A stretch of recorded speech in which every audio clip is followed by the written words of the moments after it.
بسم الله الرحمن الرحيم. السلام عليكم ورحمة الله تعالى وبركاته. بسم الله والحمد لله والصلاة والسلام على أشرف رسول الله وعلى آله الفائزين برضا الله أما بعد. മുഅ്മിനീങ്ങളെ, സർവശക്തനായ അള്ളാഹു നമ്മെ കബൂലാക്കട്ടെ. നമ്മുടെ പാപങ്ങൾ അള്ളാഹു പുറത്തു തരട്ടെ.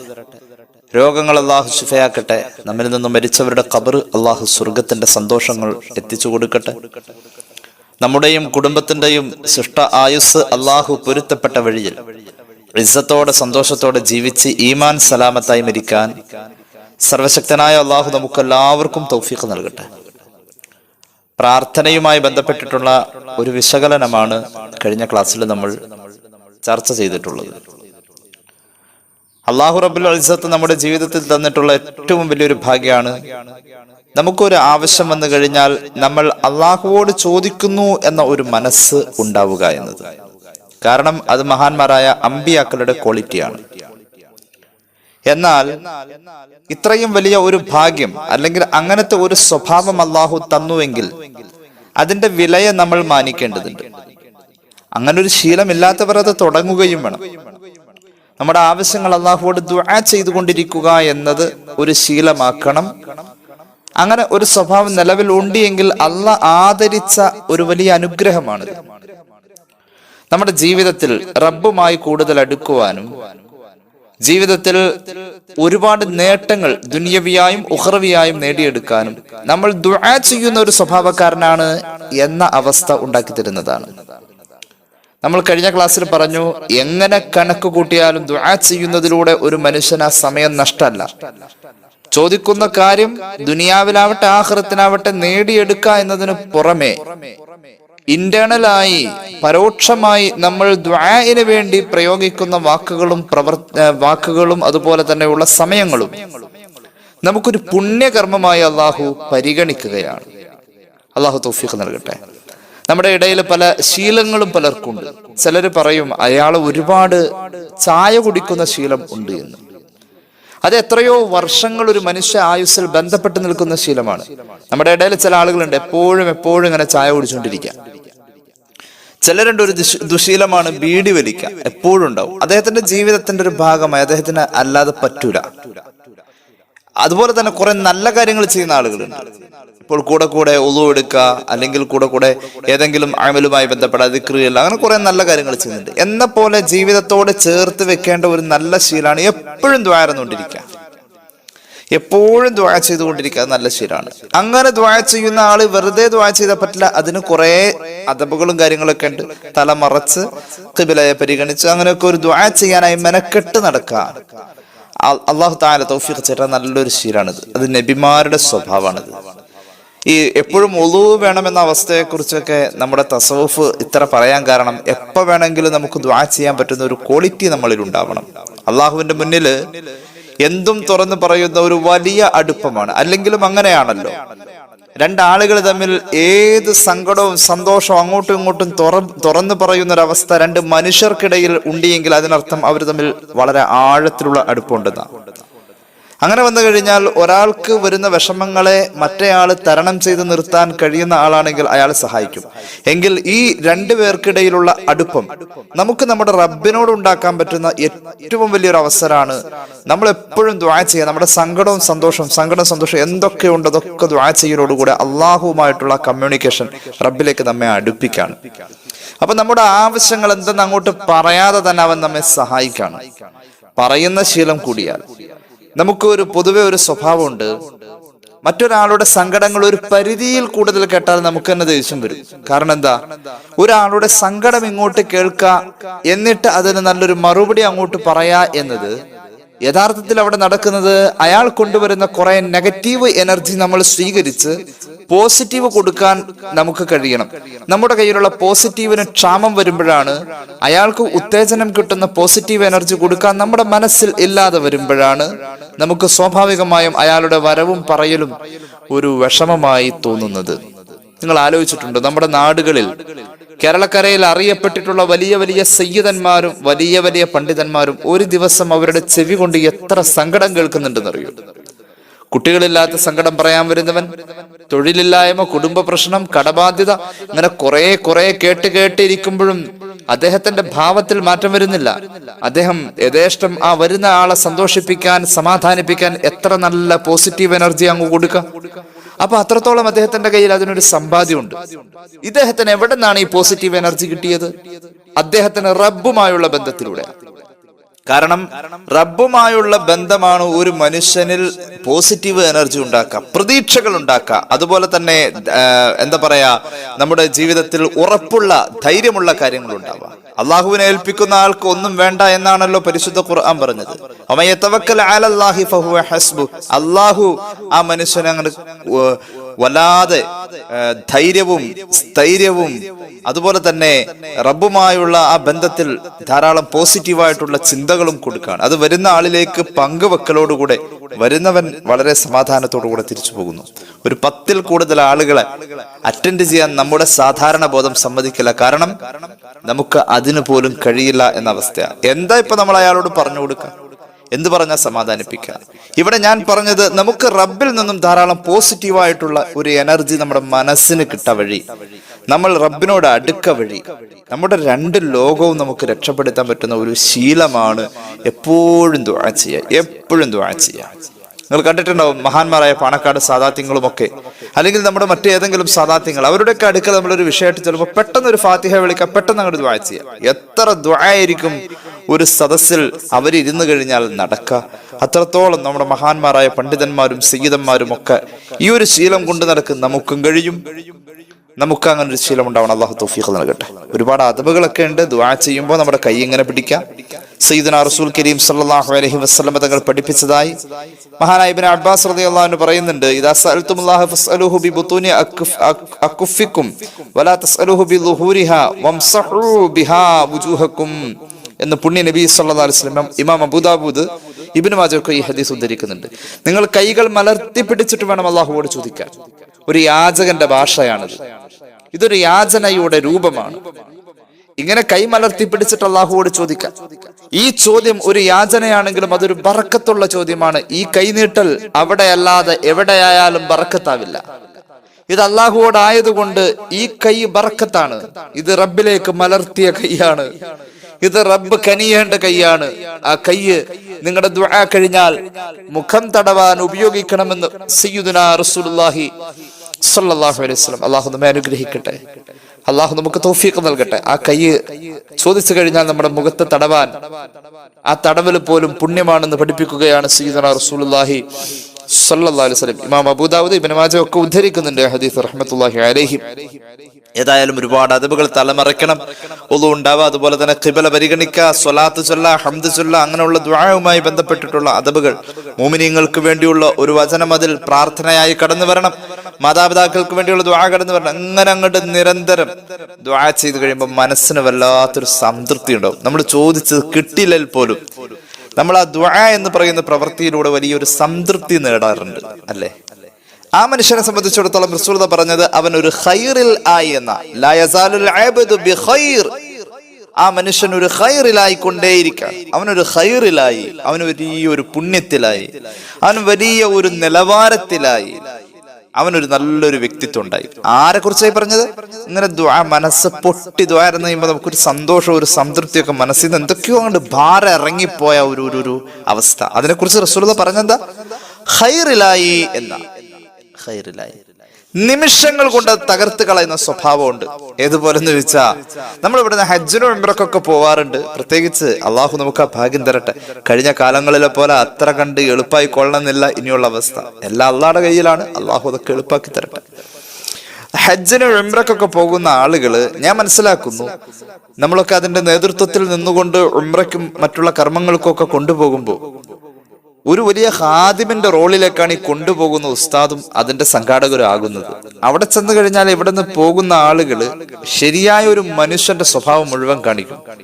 ഇബാദത്തുകളൊക്കെ ചെയ്യുന്നുണ്ടാവും, ഒക്കെ ചെയ്യും, എല്ലാം ചെയ്യും. പൊട്ടിക്കരഞ്ഞ കഅബയോട് യാത്ര പറയും, കഅബയെ ചുംബിക്കും, ഒക്കെ ചെയ്യും. നല്ല റാഹത്തായിട്ട് ഇങ്ങോട്ട് പോന്നിട്ട് ആ എയർപോർട്ടിൽ വെച്ചിട്ട് ലഗേജ് വരാൻ വൈകുമ്പോൾ ഈ പാവപ്പെട്ട ആ അമീറായി വരുന്ന ഉസ്താദിന്റെ നേരെ കണ്ണുരുട്ടലും, പിന്നെ അവിടെ നിന്ന് ഗ്രൂപ്പിനെ കുറ്റം പറയലും ഒക്കെ ആയിട്ട് ചെയ്ത ഉംറ കുറെ ഗ്രൂപ്പിനും കൊടുക്കും, കുറെ ആ വന്ന ഉസ്താദിനും കൊടുക്കും, കുറെ നാട്ടിലെ കുറെ ആളുകൾക്ക് കൊടുക്കും, ഒക്കെ ആയിട്ട് ഒന്നുമില്ലാതെ ആ ക്യാഷും കളഞ്ഞ് ഇങ്ങോട്ട് വരുന്ന അവസ്ഥയിൽ അമല് പൊളിയുന്ന അവസ്ഥ. ഒരു മനുഷ്യൻ മനസ്സ് തുറന്ന് അള്ളാഹുവോട് ദുആ ചെയ്തിട്ട് അവന് കിട്ടുന്ന ആത്മതൃപ്തിയെ കുറിച്ച് റസൂലുള്ളാഹി പറഞ്ഞത് അവൻ ഖൈറിൽ ആണ് എന്ന. പക്ഷെ അത് പൊളിയും എപ്പോഴാന്നറിയോ? അവിടെ നിന്ന് പഠിപ്പിച്ചു, മാലം മുസ്തഅജിൽ, അവൻ ധൃതി കൂട്ടുമ്പോൾ അവൻ ഖൈറിലാണ് എന്ന അവസ്ഥ പൊളിയുമെന്ന് പുണ്യ നബി സല്ലല്ലാഹു അലൈഹി വസല്ലം. അപ്പൊ സ്വഹാബി ചോദിച്ചു, നബിയെ വകൈഫ യസ്തഅജിലു യാ റസൂലല്ലാഹ്, അവൻ എങ്ങനെ ധൃതി കൂട്ടാം? അവിടെ നിന്ന് പറഞ്ഞു, അവൻ പറയും, അയാൾ പറയും, ദുആ ചെയ്ത് ആത്മനിർവൃതിയുടെ അവസ്ഥയിൽ തുടരുമ്പോഴും അയാൾ പറഞ്ഞു പോകും, ദഅഉതുല്ലാഹ ഫലം യസ്തജിബ് ലീ, ദഅഉതുല്ലാഹ ഫലം യസ്തജിബ് ലീ, ഞാൻ റബ്ബിനെ വിളിച്ച് ദുആ ചെയ്തു, പക്ഷെ അവൻ എനിക്ക് ഉത്തരം ചെയ്തില്ല. അള്ളാഹുവിനെ യഥാർത്ഥത്തിൽ ഇവിടെ ഒരു കുറ്റപ്പെടുത്തലാണ്, റബ്ബിനെ കുറ്റം പറയലല്ലേ. അള്ളാഹു എനിക്ക് ഉത്തരം ചെയ്തില്ല, അതൊരു കുറ്റം പറയുന്ന പോലെ, അള്ളാഹിനെ കുറ്റപ്പെടുത്തി പറയുന്ന പോലെയാ. അള്ളാഹ് അങ്ങനെ പറയാനേ പാടില്ല. നീ ചെയ്ത ദുആഇന് അള്ളാഹു ഉത്തരം നൽകുമെന്നല്ലേ ഹബീബ് പഠിപ്പിച്ചിട്ടുള്ളത്. അള്ളാഹുവിന്റെ പ്രതികരണം ഉറപ്പുള്ള ഒരു അമലാണ് ദുആ. റബ്ബിന്റെ പ്രതികരണം കൊണ്ട് ഉറപ്പാണ്. അള്ളാഹുവിന്റെ പ്രതികരണം വയംബഗീ ലിമൻ ദആ ലാ യസ്തഅജില, ദുആ ചെയ്ത ആൾ പാലിക്കേണ്ട കുറെ മര്യാദകളുണ്ട്. അതിൽപ്പെട്ട ഒന്നാണ് മനസ്സുരുകി ദുആ ചെയ്തു, മനസ്സുരുകി ചെയ്ത ദുആയിൽ ഒരു ആത്മതൃപ്തി കിട്ടി, റസൂലുള്ളാഹി ഖൈറിലാണെന്ന് പറയുന്ന ഒരവസ്ഥ നേടാൻ കഴിഞ്ഞു. ആ മനുഷ്യനെ സംബന്ധിച്ചിടത്തോളം അവൻ പാലിക്കണം. എന്ത് പാലിക്കണം? ആ ദുആക്ക് ഉത്തരം കിട്ടാൻ വേണ്ടി ധൃതി വെക്കാൻ പാടില്ല. ഈ അദബ് അവൻ പാലിക്കണമെന്ന് മഹാന്മാര് പഠിപ്പിക്കാണ്. കാരണം എന്താ? ഇദാ ദഅ റബ്ബ തബാരക വതആല അജാബഹു റബ്ബു അസ്സ വജല്ല അൽബത്തത. എങ്ങനെ പോയാലും അവൻ റബ്ബിനെ വിളിച്ചാണ് ദുആ ചെയ്തിട്ടുള്ളത്. ആ ദുആ അല്ലാഹ് പരിഗണിക്ക തന്നെ ചെയ്യും, ഒരു സംശയവും അതിൽ വേണ്ട. എങ്ങനെയൊക്കെയാ റബ്ബിന്റെ പരിഗണന എന്നറിയുമോ? കേട്ടോളൂ. വറുബ്ബമാ തതബയ്യനുൽ ഇജാബതു മിൻ സാഅതിഹി, ചോദിച്ച കാര്യത്തിന് വൈകാതെ ഉത്തരം കിട്ടുന്ന ഒരു പരിഗണനയായിരിക്കും ആ പ്രാർത്ഥനയിൽ അല്ലാഹു നൽകാം. അല്ലെങ്കിലോ വറുബ്ബമാ തതബയ്യനു ഫീ വഖ്തിൻ ആഖർ, ചോദിച്ചതിന് ഉടനെ ഉത്തരം കിട്ടിയില്ല, കുറച്ച് കാത്തിരിക്കേണ്ടി വന്നു. അപ്പോഴാണ് ആ പരിഗണന അള്ളാഹു പ്രകടിപ്പിക്കുക. രണ്ടാമത് അങ്ങനെയായിരിക്കും. വറുബ്ബമാ തതബയ്യനു ഫിൽ ആഖിറ, ചിലപ്പോ ദുനിയാവിന ദുആഇന് യാതൊരുവിധ പരിഗണനയും കിട്ടിയില്ല, ആഖിറത്തിലായിരിക്കും പരിഗണന. അള്ളാഹു പരിഗണിച്ചവരിൽ ചേർക്കട്ടെ. അള്ളാഹു പരിഗണിച്ചവരിൽ നമ്മയും കുടുംബത്തെയും ചേർക്കട്ടെ. ചിലപ്പോ ദുനിയാവിന് അപ്പോഴും കിട്ടിയില്ല ഉത്തരം, പിന്നെ ആയിട്ടും കിട്ടിയില്ല. ദുനിയാവിന് ഉത്തരമേ ഉണ്ടായിട്ടില്ല, ഉത്തരം കിട്ടിയത് ആഖിറത്തിലാണ്. വലാ തതബയ്യനു ഫിദ്ദുനിയ. എന്നിട്ടോ ഹബീബായ നബി കരീം സല്ലല്ലാഹു അലൈഹി വസല്ലമ തങ്ങളിൽ നിന്നും ഉദ്ധരിക്കപ്പെടുന്ന ഖബറുകളിൽ കാണാം, ഒരിക്കൽ മൂസാ അലൈഹിസ്സലാത്തു വസ്സലാം ദുആ ചെയ്തല്ലോ. ഒരുപാട് മുഫസ്സിരിങ്ങൾ രേഖപ്പെടുത്തിയിട്ടുണ്ട് കാര്യം. മൂസാ നബിയുടെ ദുആ എന്തായിരുന്നു? ഫറോവയും സമുദായവും ഫറോവയുടെ ആളുകളും ദീനിനെതിരെ ഇങ്ങനെ തുനിഞ്ഞു നിൽക്കുമ്പോൾ, ദീൻ നിലനിൽക്കണമെങ്കിൽ അവന്റെ ആധിപത്യം അവസാനിക്കണം, ഫറോവ യുഗം കഴിയണം. ദീൻ ഇവിടെ നിലനിൽക്കുക എന്നത് അള്ളാഹുവിന്റെ ആവശ്യമാണ്. ദീൻ ഖിയാമത്ത് നാൾ വരെ നിലനിർത്തുന്നത് മൂസാ നബി എന്ന് പറയുന്ന വ്യക്തിയുടെ ആവശ്യമല്ല, റബ്ബ് ഏറ്റെടുത്തിരിക്കുന്ന കാര്യം. അതിനൊരു പ്രത്യേക ഒരു ദുആയുടെ ആവശ്യമല്ല. ആരഹങ്കരിച്ചാലും അവനെ അള്ളാഹു ഭൂമിയിൽ അടിച്ചു താഴ്ത്തും എന്നുള്ളത് അള്ളാന്റെ രീതിയാണ്. അതിനു വേണ്ടിയിട്ട് ദുആ ചെയ്യേണ്ട കാര്യം തന്നെയില്ല, അതിവിടെ സ്വാഭാവികമായും സംഭവിക്കേണ്ട കാര്യമാണത്. നമ്മൾ ഇന്ന് രാത്രി ദുആ ഇറക്കോ നാളെ നേരം വെളുക്കണമെന്നും പറഞ്ഞു, അത് സ്വാഭാവികമായി ഇവിടെ സംഭവിക്കേണ്ട കാര്യമാണ്. അങ്ങനെ സംഭവിക്കേണ്ട കാര്യത്തിന് വേണ്ടി ദുആ ചെയ്തത് ചെറിയ ആള് കൂടിയല്ല, അള്ളാഹുവിന്റെ അമ്പിയാക്കളിലെ പ്രധാനി സയ്യിദുനാ മൂസാ അലൈഹിസ്സലാം ദുആ ചെയ്തു. വലിയ മഹാൻ ആമീൻ പറഞ്ഞു.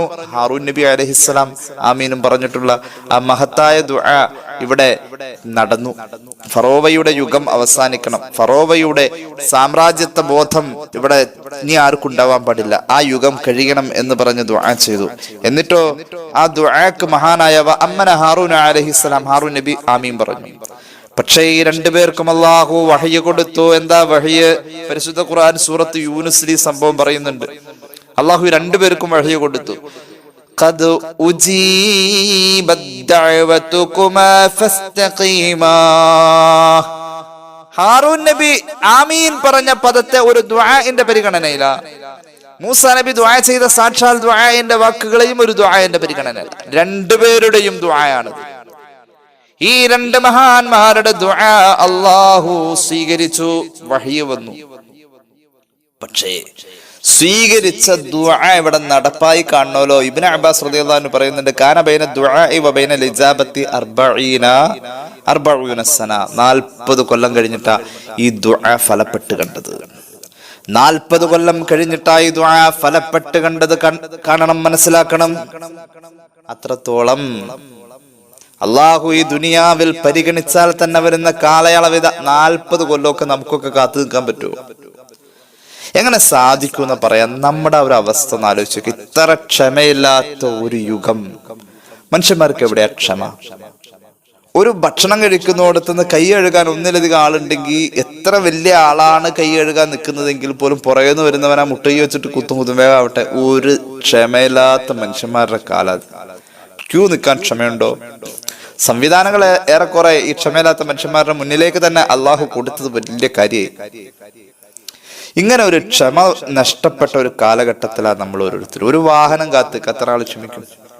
ഒരാൾ ഇപ്പൊ വരാട്ടോ എന്ന് പറഞ്ഞു പോയാൽ, ഒരു കാൽമേൽ നിന്നിട്ട് ഒരു ഹത്തം തീർത്തോവർ ഒരു ചൊൽ മുതലായി മൂവാണ്ട് കാത്തോവർ. ഒന്നവിടെ നിൽക്കണേ എന്ന് പറഞ്ഞ വാക്ക് പാലിച്ചുകൊണ്ട് അവിടെ നിന്നു, കാത്തു നിന്നു.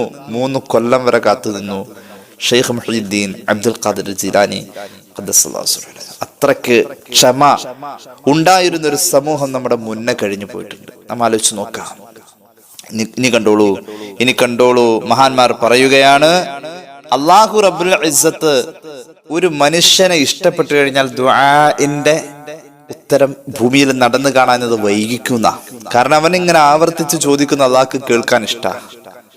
ജിബ്രീൽ അലൈഹിസ്സലാത്തു വസ്സലാമിനോട് പറയും, അവന്റെ ദുആ പിടിച്ചു വയ്ക്കൂ, അവനിപ്പോ ഉത്തരം കൊടുക്കാൻ നടപ്പാക്കാൻ വരട്ടെ. അള്ളാഹു പറയുന്നത് അങ്ങനെ നടത്തി കൊടുക്കാണല്ലോ. അങ്ങനെ എന്താണ് റബ്ബ് അവനെ ഇത്ര പിന്തിപ്പിക്കുന്നത്? അവന്റെ ശബ്ദം ആവർത്തിച്ച് എന്നിലേക്ക് എത്തുന്നത് കേൾക്കാൻ തന്നെ എന്തൊരു ചന്തമാണ് ജിബ്രീൽ എന്ന് സയ്യിദുനാ ജിബ്രീൽ അലൈഹിസ്സലാത്തു വസ്സലാമിനോട് അള്ളാഹുവിന്റെ പ്രഖ്യാപനം പറയൽ ഉണ്ട് എന്ന്. ഔ കമാ ഖാല റസൂലുള്ളാഹി സല്ലല്ലാഹു അലാ മുഹമ്മദ് സല്ലല്ലാഹു അലൈഹി വസല്ലം. അതുകൊണ്ട് സഹോദരങ്ങളെ, സഹോദരിമാരെ, ജീവിതത്തിൽ ദുആ വേണം. എപ്പോഴും ദുആ വേണം. സ്വന്തം ശരീരത്തിന് വേണ്ടി, സ്വന്തം ആവശ്യങ്ങൾക്ക് വേണ്ടിയിട്ട് മറ്റുള്ളവരോട് പറയണം ദുആ ഇറക്കാൻ. അതിന്റെ കൂടെ തന്നെ നമ്മൾ എന്ത് ചെയ്ത് അതിന് വേണ്ടിയിട്ട്? നമ്മുടെ ഒരു ആവശ്യം നടന്നു കാണാൻ മറ്റുള്ളവരോട് ദുആ ചെയ്യാൻ പറയുന്നതിന്റെ കൂടെ നമ്മൾ എത്ര നമുക്ക് വേണ്ടി ദുആ ചെയ്തു, ആ ഒരു ബോധം നമുക്കുണ്ടാവണം. ആലോചിച്ചു നോക്കണേ. മഹാന്മാര് പഠിപ്പിക്കുന്നത് കാണാം, അർബഅത്തുൻ ലാ സഅദത ഫീഹിം. 4 വിഭാഗം ആളുകൾ, ആ 4 വിഭാഗത്തിന് ഒരിക്കലും വിജയിക്കാൻ കഴിയൂല. 4 വിഭാഗം ആളുകൾ ഒരിക്കലും അവർക്ക് വിജയിക്കാൻ കഴിയൂല. ഒന്നാമത്തെ ആളാരാ? റബ്ബാദിൽ നമ്മെ പെടുത്താതിരിക്കട്ടെ. ആ 4 വിഭാഗത്തിൽ അല്ലാഹു നമ്മെ പെടുത്താതിരിക്കട്ടെ. ഒന്നാമത്തെ വിഭാഗം ആളുകൾ അല്ലദീ യബ്ഖുലു ബിസ്സലാത്തി വസ്സലാമി അലൻ നബി സ്വല്ലല്ലാഹു അലൈഹി വസല്ലം. റസൂലുള്ളാഹിയുടെ പേര് കേട്ടിട്ട് സ്വലാത്ത് ചൊല്ലാത്തവൻ വിജയിക്കൂല. റസൂലുള്ളാഹിയുടെ പേരിൽ സ്വലാത്ത് ചൊല്ലാത്തവൻ വിജയിക്കൂല. സ്വലാത്ത് ഒഴിവാക്കിയിട്ട് ഒരു ഇടപാടും നമുക്കില്ല. സ്വലാത്തിനോട് ഒരു പുച്ഛം, സ്വലാത്തിനോട് ഒരു അകലം. സ്വലാത്തിന്റെ വഴി മറക്കുന്നവൻ സ്വർഗത്തിലേക്കുള്ള വഴി മറക്കുന്നവനാ. സ്വലാത്തിനോട് അകലം സ്ഥാപിക്കുന്നവൻ ജീവിതത്തിൽ സ്വലാത്തില്ല, ഒരു ദിവസത്തിൽ സ്വലാത്ത് ചൊല്ലുന്നില്ല. ആലോചിച്ചിട്ടുണ്ടോ? റസൂലുള്ളാഹിയുടെ പേര് പറയാത്തൊരു അമല് തന്നെ കാണൽ പ്രയാസ.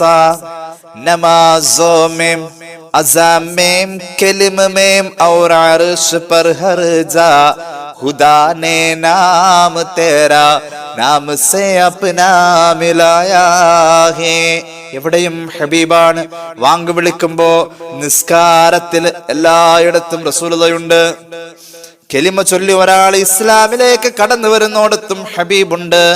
എവിടെയാ റസൂലുള്ളാഹി ഇല്ലാത്തത്? നിക്കാഹിന് വേണ്ടിയിട്ട് സീഗ ചൊല്ലുന്നോടത്തും റസൂലുള്ളാഹി ഉണ്ട് സല്ലല്ലാഹു അലൈഹി വസല്ലം. അറവ് നടത്തുമ്പോ ബിസ്മില്ലാഹി അല്ലാഹുമ്മ സ്വല്ലി അലാ സയ്യിദിനാ മുഹമ്മദ് എന്നാ പറയേണ്ടത്. ഇങ്ങനെ ഫിഖഹിന്റെ ഉദ്ധരണി നമുക്ക് കാണാം. ഹബീബിനെ ഒഴിവാക്കിയാൽ ഒരു ദുആ പോലും അല്ലാഹു പരിഗണിക്കണമെങ്കിൽ ആദ്യം റബ്ബിനെ സ്തുതി പറയണം. എങ്ങനെ സ്തുതി? അൽഹംദുലില്ലാഹി റബ്ബിൽ ആലമീൻ. റബ്ബുൽ ആലമീൻ, അൽ ആലമീന്റെ റബ്ബായ അല്ലാഹ് നിനക്ക് സ്തുതി. അൽ ആലമീന്റെ റബ്ബ് അല്ലാഹയാണെങ്കിൽ അൽ ആലമീന്റെ റഹ്മത്ത് മുഹമ്മദ് മുസ്തഫ വമാ അർസൽനാക ഇല്ലാ റഹ്മത്തൽ ലിൽ ആലമീൻ സല്ലല്ലാഹു അലാ മുഹമ്മദ് സല്ലല്ലാഹു അലൈഹി വസല്ലം. വിശദീകരിക്കുന്നില്ല. അള്ളാഹു അനുഗ്രഹിച്ച റബീഉൽ അവ്വൽ വന്നു കഴിഞ്ഞാൽ 30 ദിവസവും റസൂലുള്ളാഹിയുടെ മദ്ഹ് പറയണമെന്ന് ആഗ്രഹിക്കാണ്. അള്ളാഹു തൗഫീഖ് നൽകട്ടെ. ആഗ്രഹിക്കാലോ? നിങ്ങളുടെയൊക്കെ ദുആ ഉണ്ടെങ്കിൽ നടക്കുകയും ചെയ്യും ഇൻഷാ അല്ലാഹ്. എത്ര പറഞ്ഞാലും അതിനൊരു പുതുക്കം, പഴക്കം എത്ര എത്തുന്നോ അത്ര പുതുക്കം വരുന്ന ഒരേ ഒരു സബ്ജക്റ്റാ ലോകത്തുള്ളൂ. അത് മുഹമ്മദ് റസൂൽ സല്ലല്ലാഹു അലൈഹി വസല്ലം. പാടുക പാടുക ശാരദ ശാരികെ പാടലധാരി നീമ്പമോടെ. പാടുക പാടുക ശാരദ ശാരികെ പാടലധാരി നീ ഇമ്പമോടെ. പാരിടെ അല്ല മീൻ എന്നൊരു പേരിനു, പാരിടെ അല്ല മീൻ എന്നൊരു പേരിനു ആരുദാൻ ആരുദാൻ ആരാണ് റഹൻ സല്ലല്ലാഹു അലാ മുഹമ്മദ് സല്ലല്ലാഹു അലൈഹി വസല്ലം. മലയാളത്തിന്റെ അനുഗ്രഹീത എഴുത്തുകാരൻ ഇക്കിരി കൃഷ്ണൻ സാറ് അദ്ദേഹത്തിന്റെ മനോഹരമായ വാക്കുകൾ റസൂലുള്ളാഹിനെ കുറിച്ച് പാടിയതാണ്. അപ്പൊ എവിടെയും തീരാത്ത ഒരേ ഒരു അനശ്വര നാമം മുഹമ്മദ് റസൂൽ സല്ലല്ലാഹു അലൈഹി വസല്ലം. അല്ലാഹുവേ അല്ലാഹുവേ അവിടുത്തെ റഫീഖിൽ ചേർക്കണേ അല്ലാഹ്. അപ്പോൾ പരാജയത്തിന്റെ 4 അടയാളം, അല്ലെങ്കിൽ ഈ 4 സ്വഭാവമുള്ളവരിൽ വിജയമുണ്ടാവൂല. 4 കാര്യങ്ങൾ. ഒന്നാമത്തേത് റസൂലുള്ളാഹിയുടെ പേരിലുള്ള സ്വലാത്തിൽ പിശുക്ക് കാണിക്കുന്നവൻ സല്ലല്ലാഹു അലാ മുഹമ്മദ്. ആ ശ്രദ്ധയിലൊക്കെ എവിടെയൊക്കെ വിട്ടുപോയാൽ അല്ലാഹു പുറത്തു തരട്ടെ.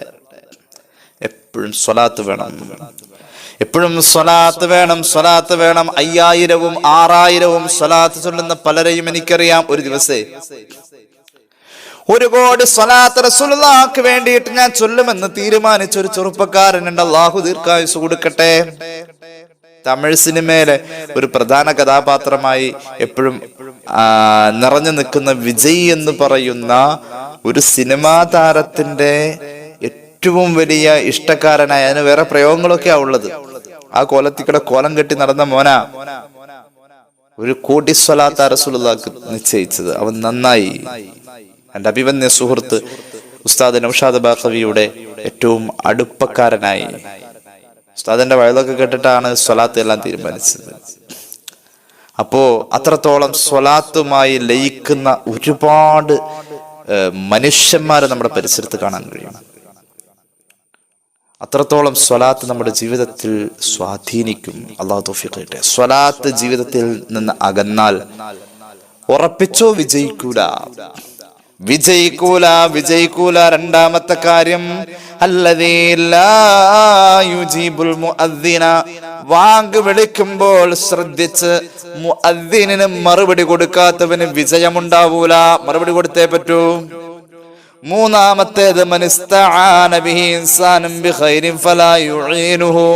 ഒരു നന്മ ചെയ്യാൻ വേണ്ടി നിനക്ക് കഴിയുന്ന ഒരു കാര്യത്തിൽ നിന്നോട് ഒരാൾ സഹായം തേടി വന്നാൽ ആ നന്മയെ നീ അവഗണിച്ചു, നിന്റെ സ്വാർത്ഥ താല്പര്യം കൊണ്ട് ആ നന്മ നീ ചെയ്യാതിരുന്നാൽ നിനക്ക് വിജയം അല്ലാഹു തരൂല. മഹാന്മാര് പഠിപ്പിക്കുകയാണ്. 4ാമത്തെ കാര്യം, അല്ലെങ്കിൽ 4ാമത്തെ വ്യക്തി അല്ലദീ യഅ്ജിസു അൻ യദ്ഉ ലിനഫ്സിഹി വലിൽ മുഅ്മിനീന ദുബറ സ്വലാത്തിഹി. നിസ്കാരം കഴിഞ്ഞിട്ട് സ്വന്തത്തിന് വേണ്ടിയിട്ടോ അല്ലെങ്കിൽ മുഅ്മിനീങ്ങളായ ആളുകൾക്ക് വേണ്ടിയിട്ടോ ദുആ ചെയ്യാതെ എണീറ്റ് പോകുന്നവന് ഒരു ഖൈറും ഉണ്ടാവൂല. നിസ്കാരം കഴിഞ്ഞ് എന്തെങ്കിലും ഒന്ന് ചോദിച്ചിട്ടേ പോകാവൂ. അല്ലാഹു നമ്മെ നിർബന്ധിക്കാണ് അവനോട് ചോദിക്കാൻ. അവനോട് ചോദിച്ചാൽ ഇല്ല എന്നവൻ പറയൂല. ഇറൈവനീടം കയ്യേന്തുങ്കൾ അവൻ ഇല്ല എന്ന് ചൊല്ലുവതില്ലേ എന്നൊക്കെ പറഞ്ഞൊരു തമിഴ് പാട്ട്. അള്ളാഹിനോട് എത്രയോ ചോദിച്ചാലും അവന് മുഷിപ്പില്ല. എന്നാൽ നമ്മോട് ചോദിച്ചാലോ നല്ല മുഷിപ്പ് വരും. നമ്മോട് ഒരു കാര്യം 10 പ്രാവശ്യം ചോദിച്ചാലോ, നമ്മൾ ചെയ്യേണ്ട കാര്യമാണെങ്കിലും നമ്മൾ കൊടുക്കേണ്ട കാര്യമാണെങ്കിലും അല്ലെങ്കിൽ നമുക്ക് അറിയാവുന്ന കാര്യമാണെങ്കിലും ഒന്നിലധികം പ്രാവശ്യം ചോദിച്ചാൽ നമുക്കൊരു അസ്വസ്ഥത. അള്ളാഹുവിനൊരു അസ്വസ്ഥതയോ ഒരു ഒരു ഒരു അരോചകമായി അനുഭവപ്പെടുകയോ ഇല്ല. റബ്ബിനോട് എത്രയും ചോദിക്കാം. ഞാൻ വിശദീകരിച്ച് വഷളാക്കുന്നില്ല. ഒറ്റ കാര്യം കൂടി പറഞ്ഞിട്ട് അവസാനിപ്പിക്കാണ്.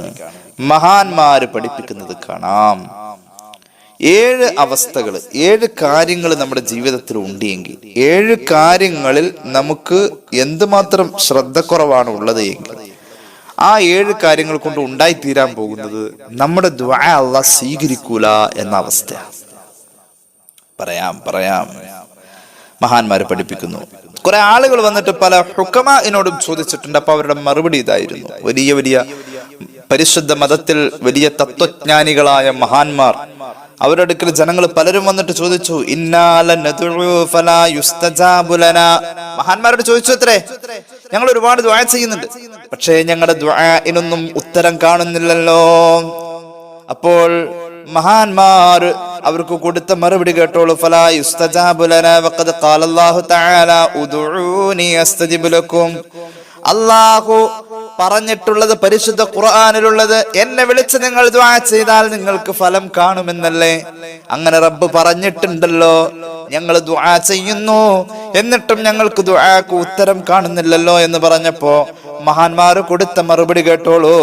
നമ്മുടെ ജീവിതത്തിലേക്ക് ഒരു താരതമ്യം വേണം, അതിനു വേണ്ടി മാത്രമാണ് ഞാനത് പറയുന്നത്. അവര് പറഞ്ഞു, ലി അന്ന ഫീകും സബ്അ ഖിസാലിൻ തംനഉ ദുആഅകും മിനസ് സമാ. നിങ്ങൾ ഇവിടെ നിന്ന് ചെയ്യുന്ന കണ്ണീർ ഒലിപ്പിച്ച് ചെയ്യുന്ന ദുആ ഇവിടെ നിന്ന് മഹാന്മാരായ മലക്കുകൾ കൊണ്ടുപോകും. ആകാശത്തിന്റെ അതിര് വിട്ടതപ്പുറത്തേക്ക് കടക്കുന്നില്ല സഹോദരങ്ങളെ. ആകാശത്തിന്റെ അതിര് വിട്ടപ്പുറത്തേക്ക് കടക്കുന്നില്ല. അതിന് തടസ്സം 7 കാര്യങ്ങളാണ്, 7 സ്വഭാവങ്ങളാണ് ദുആ തടയാനുള്ളത്. അപ്പോൾ മഹാന്മാരോട് ചോദിച്ചു, വമാ ഹുന്ന, ഏതാണ് ആ 7 കാര്യങ്ങൾ? കേട്ടോളൂ.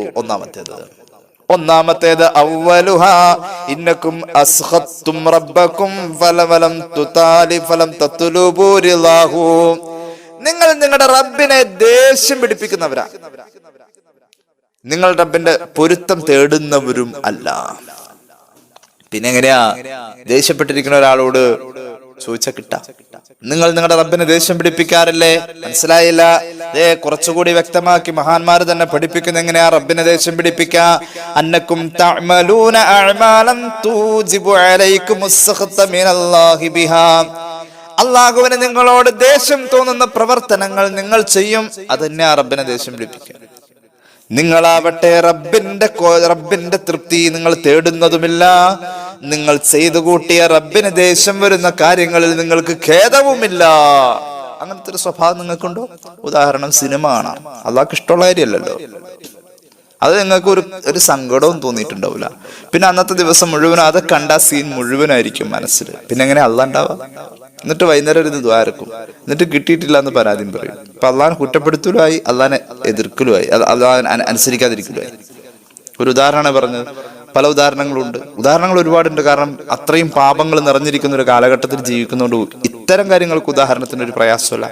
ഞാൻ വിശദീകരിക്കുന്നില്ല. രണ്ടാമത്തെ കാര്യം ഇന്നകും തഖൂലൂന നഹ്നു അബീദുല്ലാഹി വലാ തഅമലൂന അമലൽ അബീദി. നമ്മളൊക്കെ പറയാറുണ്ടല്ലോ നമ്മൾ അല്ലാഹുവിന്റെ അടിമകളാണെന്ന്, എന്നിട്ട് നമ്മൾ അടിമകൾ ചെയ്യുന്ന പണികൾ ചെയ്യാറില്ലല്ലോ. നമ്മളൊക്കെ അള്ളാന്റെ അടിമകളാണെന്ന് പറയുന്നു, എന്നിട്ട് അടിമ ചെയ്യേണ്ട പണിയൊന്നും നമ്മൾ ചെയ്യുന്നില്ല. അതായത് അടിമ എന്ന് പറഞ്ഞാൽ യജമാനൻ കൽപ്പിക്കുന്നത് മുഴുവനും ചെയ്യും, അരുതെന്ന് പറയുന്നത് ചെയ്യാതിരിക്കും. അരുതെന്ന് പറയുന്നത് ആദ്യം പോയി ചെയ്യുന്ന അടിമകളാണ് നമ്മള്. അപ്പൊ യഥാർത്ഥത്തിൽ ഒരു അടിമയുടെ ധർമ്മം നിർവഹിക്കാത്തവരായതുകൊണ്ട് ദുആക്ക് ഉത്തരം പ്രതീക്ഷിക്കണ്ട. മൂന്നാമത്തേത് കേട്ടോളൂ. ഇന്നകും തഖറഊനൽ ഖുർആൻ വലം തതഅഹദു ഹുറൂഫഹു. ഖുർആൻ ഓതുന്നവരാ നിങ്ങൾ. നമ്മൾ ഓതാറുണ്ടല്ലോ, അല്ലാഹു കബൂലാക്കട്ടെ. ഖുർആൻ ഓത് ഒരു പേജായിരിക്കും, ഒന്നല്ലേലും നമ്മൾ നിസ്കരിക്കുമ്പോഴെങ്കിലും ഖുർആൻ ഓതിക്കൊണ്ട് നിസ്കരിക്കാം. പക്ഷേ ഖുർആനിന്റെ അക്ഷരങ്ങളെ നിങ്ങൾ മാനിക്കാറില്ല, അതുകൊണ്ട് ദുആക്ക് ഉത്തരമില്ല. ഖുർആന്റെ അക്ഷരം മാനിക്ക എന്ന് പറഞ്ഞാൽ ഖുർആനിനെ ഒന്ന് പരിഗണിക്ക, ബഹുമാനത്തോടെ സ്നേഹത്തോടെ ഖുർആൻ അല്ലാഹുവിന്റെ കലാമാണ് എന്ന ഭവ്യതയോടുകൂടെ ഖുർആനിനെ പരിഗണിച്ചുകൊണ്ട് ആ ഒരു ചിന്തയിൽ അങ്ങ് ഓതി തുടങ്ങിയാൽ കരഞ്ഞു പോവില്ലേ നമ്മൾ? അങ്ങനെ ഖുർആനിനോട് മനസ്സ് നിറഞ്ഞ ബഹുമാനമുണ്ടാവണം, മനസ്സ് നിറഞ്ഞ സ്നേഹമുണ്ടാവണം. ഖുർആനിനോട് ചുണ്ടുകൾ ചേർത്ത് പിടിച്ചിട്ട് നമ്മൾ ചുംബനം കൊടുക്കുന്നത് നമ്മുടെ മനസ്സിൽ നിന്നാവണം. ഇങ്ങനെ ആ ഖുർആനിനെ പരിഗണിക്കുക, ആദരിച്ചു കൊണ്ടുവെക്കണം. ഖുർആനിനെ എവിടെയെങ്കിലും കൊണ്ടയിടരുത്. ഖുർആനിനെ പരിഗണിക്കാത്ത സ്വഭാവക്കാരനാണ്, അതോടുകൂടെ ഖുർആൻ ഓതുന്നവനുമാണ്. അവന്റെ പോലും ദുആക്ക് ഉത്തരവില്ല. അപ്പൊ ഖുർആൻ തീരെ ഓതാത്ത ആളോ? അള്ളാഹു നമ്മെ നന്നാക്കി തരട്ടെ. നാലാമത്തെ കാര്യമുണ്ടല്ലോ, ഇന്നക്കും തഖൂലൂന നഹ്നു ഉമ്മത്തു മുഹമ്മദിൻ സല്ലല്ലാഹു അലൈഹി വസല്ലം വലം തഅമലൂ ബിസുന്നതിഹി. നിങ്ങൾ ഹബീബിന്റെ സമുദായമാണെന്ന് വീമ്പിളക്കി പറയാറുണ്ട്, റസൂലുള്ളാഹിനെ വലിയ ഇഷ്ടാണെന്നൊക്കെ പറയാറുണ്ട്. പക്ഷേ ഹബീബിന്റെ സുന്നത്തിനോട് നിങ്ങൾ മുഖം തിരിക്കുന്നവരാണല്ലോ. എന്താ പറഞ്ഞതിനർത്ഥം? റസൂലുള്ളാഹിന്റെ സുന്നത്തിന് വിരുദ്ധമായിട്ടുള്ളതൊക്കെ നിങ്ങൾ ചെയ്യും, ഹറാമുകൾ ചെയ്യാറുണ്ട്. സുന്നത്തിന്റെ വിരുദ്ധാണല്ലോ ഹറാമ്. സുന്നത്ത് നബി ചെയ്യേണ്ടതിന് പകരം നബി ചെയ്യാതിരിക്കുക. അതിന്റെ കൂടെ തന്നെ നബി വെറുക്കാൻ പറഞ്ഞ കാര്യങ്ങൾ അല്ലെങ്കിൽ നബിതങ്ങൾ മാറ്റി നിർത്തണം എന്ന് പറഞ്ഞിട്ടുള്ള അവിടത്തേക്ക് വെറുപ്പുള്ള കാര്യങ്ങളൊക്കെ ചെയ്യാം. എന്നിട്ട് നിങ്ങൾ അതിൽ നിന്ന് മടങ്ങൂല. അങ്ങനത്തെ ഒരു അവസ്ഥ. സുന്നത്തുകൾ ചെയ്യുകയുമില്ല, ഹറാമിലായി കഴിയുന്നു. ഇങ്ങനത്തെ ഒരു മനോഭാവമുള്ളവന്റെ ദുആ അല്ലാഹുവിന് വേണ്ട. 7 കാര്യങ്ങളിൽ അഞ്ചാമത്തേത് ഇന്നക്കും തഖൂലൂന ഇന്നദ് ദുനിയാ ഇൻദല്ലാഹി ലാ തസാവി ജിനാഹ ബഊദത്തിൻ ഫഖദ് തുമഅനൻതും ഇലൈഹാ. നിങ്ങൾ പറയാറുണ്ട് ഈ ദുനിയാവ് എന്ന് പറഞ്ഞാൽ നശിച്ചു പോകാനുള്ളതാണ്, മുല്ലപ്പെരിയാർ പൊട്ടാനുള്ളതാണ്, കൊറോണ വ്യാപിക്കാനുള്ളതാണ്, ഒക്കെ ദുനിയാവിന്റെ ഒരു ദൗർബല്യമായി ഒക്കെ പറയും നിങ്ങൾ. എന്നിട്ടോ നിങ്ങൾ തേടുന്നതും ദുനിയാവാണ്. ആ പറഞ്ഞതിൽ എത്രമാത്രം ആത്മാർത്ഥത ഉണ്ട്. അപ്പൊ ആത്മാർത്ഥല്ലാത്ത ആ വർത്താനം പറയുന്ന നിങ്ങൾ ഒന്ന് ആലോചിക്കണേ, ദുനിയാവ് നശിക്കാനുള്ളതാണ്. അപ്പൊ ആ ചിന്തയില്ല, മരിക്കും എന്നുള്ള ബോധമൊന്നുമില്ല. പിന്നെ എങ്ങനെയാ ദുആ ഉത്തരം ഉണ്ടാവുക? ഇതൊരു മനഃശാസ്ത്രപരമായ സമീപനങ്ങളാണ് ഈ 7 കാര്യങ്ങൾ. ഈ 7 കാര്യങ്ങളെ മാനസികമായി ഉൾക്കൊള്ളുന്ന ആള് സ്വാഭാവികമായും ഒരു സൂഫിയാണ്. അങ്ങനെ വരുമ്പോ അവരുടെ ദുആക്ക് സ്വാഭാവികമായും ഉത്തരവുണ്ട്. അള്ളാഹു നല്ലവരുടെ കൂട്ടത്തിൽ നമ്മെ പെടുത്തട്ടെ, നമ്മുടെ കുടുംബത്തെ ചേർക്കട്ടെ. ഈ പരിപാടി കണ്ടുകൊണ്ടിരിക്കുന്നവർക്ക് അള്ളാഹുവേ നീ എല്ലാ ഖൈറും ബർക്കത്തും നൽകണേ അള്ളാഹ്. ആലോചിച്ച് നോക്കണം. വിശദീകരിക്കുന്നില്ല. 7ാമത്തെ കാര്യം ഇന്നക്കും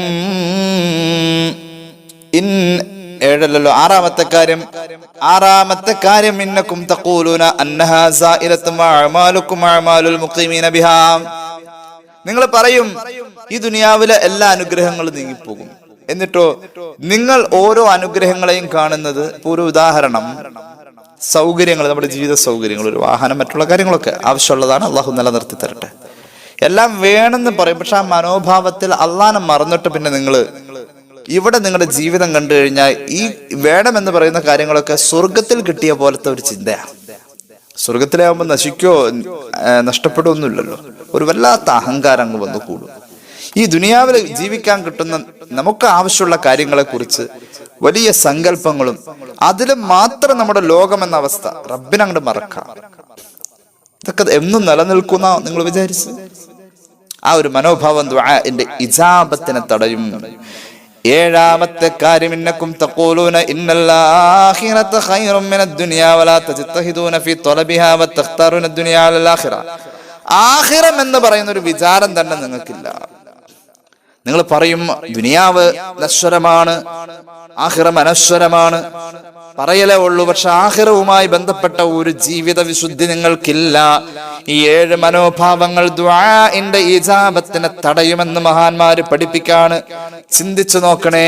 ജീവിതത്തിൽ ഏറെ ബന്ധമുള്ള കാര്യങ്ങളായി പറഞ്ഞിട്ടുള്ളത് ഏറെ ബന്ധമുണ്ട്. ഇതിന് ആരും ഒഴിവില്ല. ഒന്നുകൂടി പറയാം. ഈ ഉപന്യാസം തൽക്കാലം ഞാൻ അവസാനിപ്പിക്കുകയാണ്. എപ്പോഴും ദുആ ചെയ്യുന്ന ശീലമുണ്ടാവണം. എപ്പോഴും ദുആ ചെയ്യുന്ന ശീലം ഉണ്ടാവണം. അതിന് പറ്റുന്ന ഒരു കോലത്തിക്കടെ നമ്മൾ നടക്കാവൂ. എപ്പോഴാണെങ്കിലും ദുആ ചെയ്യാൻ പറ്റുന്നൊരവസ്ഥ, എപ്പോഴാണെങ്കിലും ദുആ ചെയ്യാൻ പറ്റുന്നൊരവസ്ഥ. എപ്പോഴും ഒരു ഭക്ഷണം പാചകം ചെയ്യാൻ വേണ്ടി ചട്ടിയിലേക്ക് അല്ലെങ്കിൽ കറിപ്പാത്രത്തിലേക്ക് അങ്ങനെയുള്ള കാര്യങ്ങളിലേക്ക് ബന്ധപ്പെടുമ്പോൾ പടച്ച റബ്ബേ അൽഹംദുലില്ലാ അതൊന്ന് ഭംഗിയാക്കി തരണേ. ഭക്ഷണം നന്നാവാൻ, രുചികരമായ ഭക്ഷണം നന്നാവാൻ ദുആ ചെയ്യണം. അത് കഴിക്കുന്നവന് ഉപകാരമുണ്ടാവാൻ, ആ ഭക്ഷണം കഴിച്ചാൽ കിട്ടുന്ന ഊർജം അള്ളാന്റെ മാർഗത്തിലാവാൻ ദുആ ചെയ്യണം. എത്ര കൂലിയാ ഇത് വെച്ചു കൊടുക്കുന്നവർക്ക് കിട്ടാ? ഈ ഭക്ഷണം വെക്കുന്നവർക്ക് എത്ര കൂലി കിട്ടാ? ഈ ഭക്ഷണം കഴിച്ചിട്ട് ഭക്ഷണം വെക്കുന്ന ആളുടെ ആ കൈപുണ്യം എന്ന് പറയുന്ന ഒരു ബർക്കത്താണ്. അതിലൂടെ അദ്ദേഹത്തിന്റെ പ്രാർത്ഥന ഉണ്ടെങ്കിൽ അത് കഴിക്കുന്ന ആൾക്ക് എത്രമാത്രം ആഖിറത്തിലേക്ക് ഉപകാരപ്പെടും ആ ഭക്ഷണം കഴിച്ചാൽ കിട്ടുന്ന ഊർജം കൊണ്ട്. അള്ളാഹു കബൂലാക്കട്ടെ. അങ്ങനെയൊക്കെ ഒരുപാട് കാര്യങ്ങൾ പറയാനുണ്ട്. അള്ളാഹു നമ്മെ സ്വീകരിക്കട്ടെ.